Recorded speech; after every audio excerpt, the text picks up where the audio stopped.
Washington, ghost-like objects dart across the radar screen at the CAA Traffic Control Center at National Airport for several hours, traveling more than 100 miles an hour.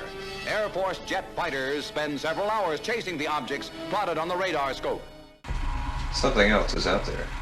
There's something else out there, okay. Of all the banks and braes of bonny Scotland, none holds more fascination than the murky waters of Loch Ness. Tell me, do you think there is life on other planets? Well, I'm not quite sure, but I suppose there would be. No, he seems definite. You seem Definitely. definite about it. How do you see this life and where? Oh, I've seen a flying saucer.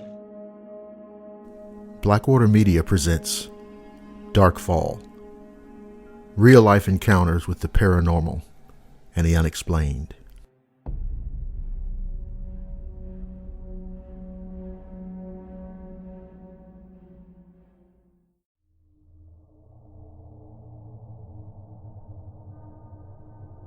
The medical student toppled into love as soon as he set eyes on Sheila, the beautiful new transfer student.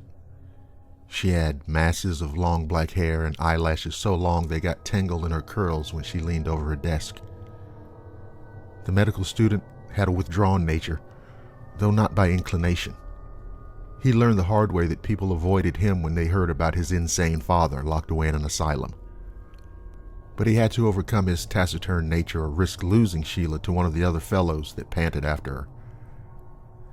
So the medical student volunteered to tutor her for one of her classes. After that, it was easy. Sheila toppled into love with the medical student as madly as he was in love with her.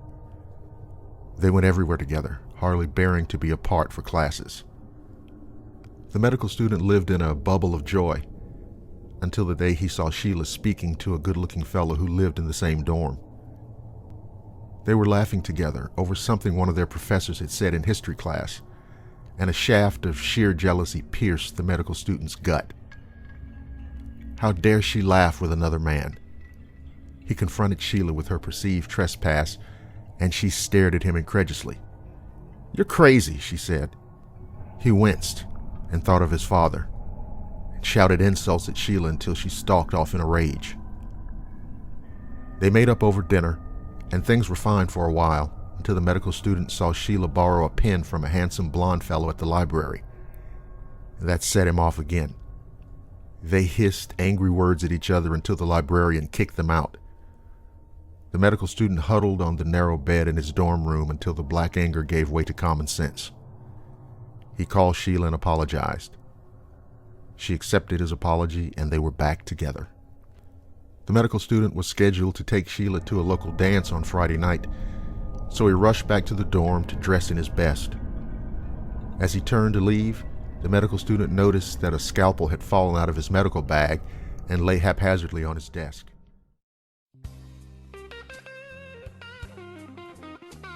Thanks so much for listening to the preview of this amazing story. If you'd like to continue and enjoy the story to its conclusion, head on over to blackwatermedia.net. On the left side of the home page, you'll see the menu. Just click on the tab that says Become a Swamp Hunter Society member. And for the price of $4.99 a month, you'll have access to the members VIP lounge where you can access all of Blackwater Media's premium content, past, present, and future.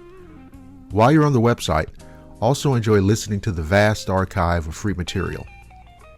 I'm Dr. William Lester. Welcome to Blackwater Media.